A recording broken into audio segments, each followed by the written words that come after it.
Good morning. I wanted to clear up something because I don't believe that I conveyed specifically or properly what was happening with the replacement of the fire suppression system in the lower level. The other day, I mentioned in a very short video that the fire suppression team was going to come in, take apart the fire suppression system from the lower level of the building that's in the maintenance hall. And it was original to the building and it didn't pass fire code this year, so it had to be replaced completely. So that's being done. But I gave you the impression that it was a one-day job, and I apologize. There was one day that the water was going to, or one night we're going to have to turn the water off based on city code and what the team was going to have to do. But the project itself is a bit extensive, and there is a lot of pieces and parts that have to be replaced, and they're big pieces. They're really big pieces. But while this is going on, the fire suppression pump from the basement level is not active, and so as a requirement, we have our security person who, yes, we do have overnight security who is stationed typically in the garage. His name this last night was Jalen. He walks the floors every night. Every hour he has to walk every floor, and the night concierge person checks that to make sure that he sees him walking all of the floors, and that's happening every night, and it will happen until the complete fire suppression system is back in place.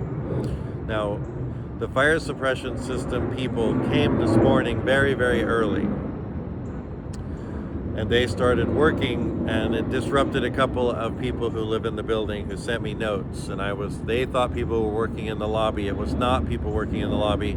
It was the fire suppression people, and our front desk person did not have a note. He didn't know that they'd be coming that early. And typically, if we allow people to work in the building overnight or early morning hours or late night hours, they're able to do things that are quiet. But this particular morning, it wasn't very quiet. But I had a real serious conversation with the people who are putting the fire suppression system back together, they understand how it all works, obviously. And I asked them, well, what happens if we have an issue in the building where we would have a fire that has to go out? And so he very nicely explained to me very specifically that there are several fail-safes, so there are several workarounds. So our main pump that pushes water up through the building, he said it's excellent shape, excellent water pressure, everything's going to be great when it's completely done, and so there's nothing outside of what they need to do. He said, but should you have an incident, we have these built into this building. So on every floor, as you guys hopefully know, there is a box that has a fire hose and a nozzle. And the fire department runs up the building, connects their hoses to our nozzle, and then they put out a fire using our water or the water coming from the fire suppression system. Should the fire suppression system fail or not work, or in this case it's not going to work, the fire department just hooks up from here. Their fire truck, their fire hose hooks up here, and this goes right up through the building to activate the water that runs through the building. So this, and apparently there are a couple of these around the building. I only just looked at this particular one. So until the job is fully complete, somebody will be walking every floor overnight, every hour, just as a precaution. But as I mentioned, the security system, the fire alarm system, all of that is working. So any alarms that we get would alert us to any sort of fire.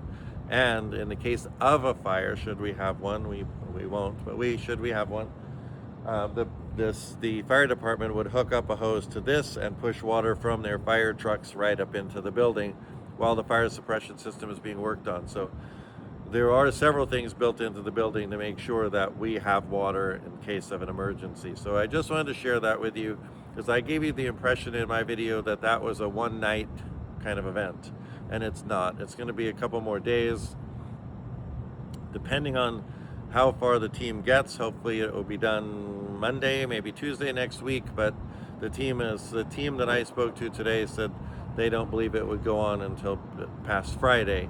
He said, but you know, you have backups should there be any sort of incidents, right? So I just want to keep you guys aware, because my video gave you the impression that it was a one and done thing. It was a one and done for the water being turned off, but not for the entire system to be complete. Now, I will have a conversation about what time do they start and how much noise do they need to make, because I don't like that several people were disturbed and woken up at 5:30 in the morning or 5 o'clock in the morning. So I did want to let you know that it's not the people working in the lobby or the people working on the porte-cochere.